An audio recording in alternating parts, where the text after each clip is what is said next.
नमस्कार मित्रांनो, डॉक्टर मोरेवेल ते आपल्या मराठी यूट्यूब चॅनलमध्ये आपले सर्वांचे स्वागत आहे.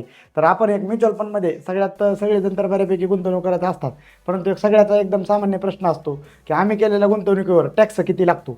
मग मित्रांनो, या प्रश्नाचं उत्तर आपण इन डिटेल आज डेप्थमध्ये या व्हिडिओमध्ये बघणार आहोत.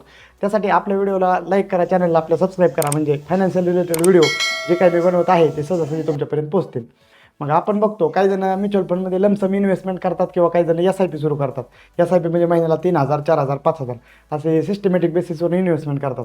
मग आपल्याला एक पर्टिक्युलरली पूर्णपणे माहीत पाहिजे की आपण जी काही गुंतवणूक करतोय ह्याच्यावर आपल्याला शासन आपला टॅक्स किती आकारणार.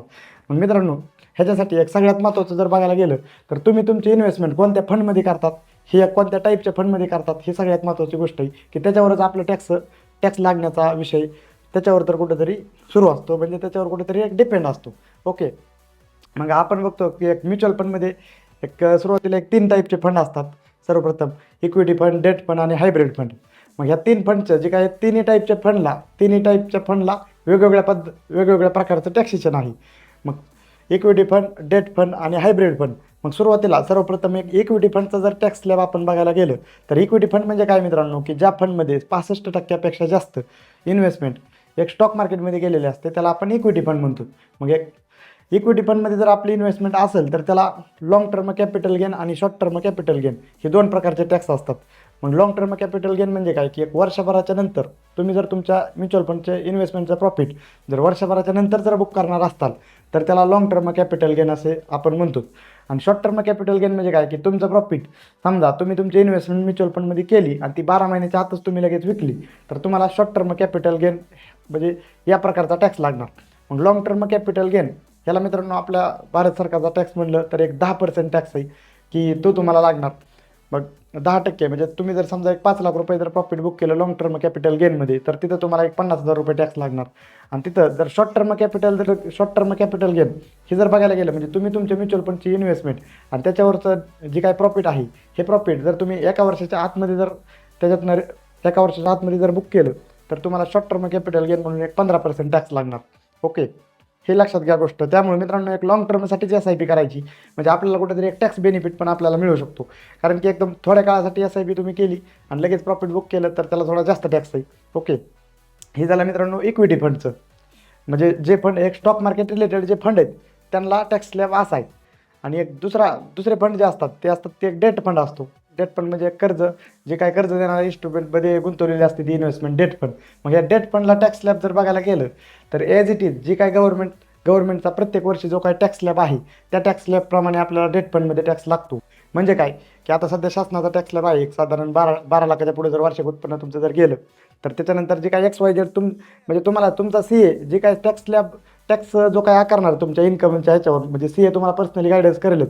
मग तुमचं जे काय पूर्णपणे इन्कमची प्रोफाईल आहे आणि त्या इन्कमच्या प्रोफाईलवर जो काय ज्या पद्धतीचा तुम्हाला टॅक्स लागतो तसाच टॅक्स तुम्हाला डेट फंडवर लागणार. त्यामुळे त्यामध्ये जास्त काही कन्फ्युजनची गरज नाही. फक्त इक्विटी फंडमध्ये थोडा तो टॅक्स स्लॅब वेगळा आहे. आणि तिसरा फंडचा प्रकार कोणता आहे मित्रांनो, हायब्रिड फंड. मग हायब्रिड फंडमध्ये काय, की यामध्ये दोन्हीकडे तुमची इन्व्हेस्टमेंट जाते, डेट फंडमध्ये जाते आणि इक्विटी फंडमध्ये जाते. मग हायब्रिड फंड, मग यामध्ये तुम्ही जर एक ॲग्रेसिव्ह हायब्रिड फंड जर घेतले म्हणजे ज्या फंडमध्ये 65% जास्त इक्विटी आहे, ओके, ती झाले तुमचे इक्विटी रिलेटेड हायब्रिड फंड. मग या हायब्रिड फंडमध्ये तुम्ही इक्विटी रिलेटेड जर तुमचे फंड असतील म्हणजे ॲग्रेसिव्ह टाईपचे हायब्रिड फंड असतील तर त्याला इक्विटीसारखा जे काही इक्विटीचा जो काही टॅक्स स्लॅब आहे इक्विटी फंडचा त्या पद्धतीचा तुम्हाला टॅक्स लागणार. आणि दुसऱ्या हायब्रिड फंडमध्ये जे काही कन्झर्वेटिव्ह हायब्रिड फंड आहेत की म्हणजे ज्या फंडमध्ये जास्तीत जास्त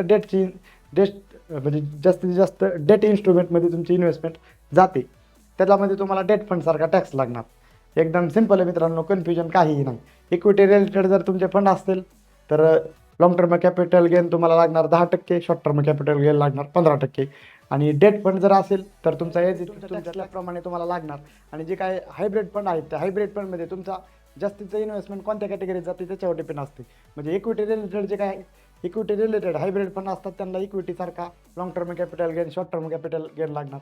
आणि जे काय डेट रिलेटेड हायब्रिड फंड आहेत त्याला तुमचा ॲज इट इज तुमच्या टॅक्स स्लॅबप्रमाणे टॅक्स लागणार. त्यामुळे मित्रांनो, प्रॉपर लक्षात घ्या की तुम्ही तुमची इन्व्हेस्टमेंट पूर्णपणे जे काय करताय त्याला कमीत कमी एक तुम्हाला जस्ट एक एस्टिमेट, एक अंदाज तरी पाहिजे ह्या टॅक्सेशनचा. त्यामुळे मी एकदम एक जनरल पर्पज हा व्हिडिओ बनवलेला आहे. आणि सगळ्यात महत्त्वाचं एकदम डिस्क्लेमर म्हणजे की तुम्ही तुमची जी काही इन्व्हेस्टमेंट नंतर रिडीम करणार त्याला तुमच्या गव्हर्नमेंटमधून टॅक्स म्हणजे डायरेक्ट टॅक्स कट होत नाही. तुम्हाला तो टॅक्स तुमच्या CA माध्यमातून रिडीम करून म्हणजे CA माध्यमातून डिडक्ट करावा लागतो. त्यामुळं असं तुमचा गैरसमज करून घेऊ नका प्लीज, की पूर्णपणे आपण आपण आपले पैसे विड्रॉल करतोय म्हणजे शासनाकडूनच आपला टॅक्स कट होईल. तसं नाही. आपल्याला जो काही शासन आहे ते आपल्याला पूर्णपणे ती गोष्ट आपल्याकडे दिलेली आहे, की आपण आपल्या इन्कमचा टॅक्स म्हणजे आपण आपल्या इन्कमवर लागणारा टॅक्स हे आपण स्वतः CA माध्यमातून भरायचा आहे. त्यामुळं चालेल. तुम्हाला जर एक म्युच्युअल फंडबद्दल किंवा किंवा इन्व्हेस्टमेंटबद्दल किंवा फायनान्शियल प्लॅनिंगबद्दल जर काही क्वेरीज असल्यास तुम्ही आम्हाला कनेक्ट करा. पर्सनली मी SEBI registered mutual fund distributor आहे, की जी तुम्हाला एक चांगल्या पद्धतीचं फंड सिलेक्शन आणि एक फायनान्शियली चांगल्या पद्धतीचं गायडन्स देण्यात एक रँडमली तुम्हाला एक पूर्णपणे एक बॉर्डरली जर विचार केला तर एक NISM सर्टिफाईड असल्यामुळे एक चांगल्या पद्धतीचं म्युच्युअल फंड त्याच्याबद्दल मी तुम्हाला मार्गदर्शन करू शकतो. चालेल. थँक्यू. धन्यवाद.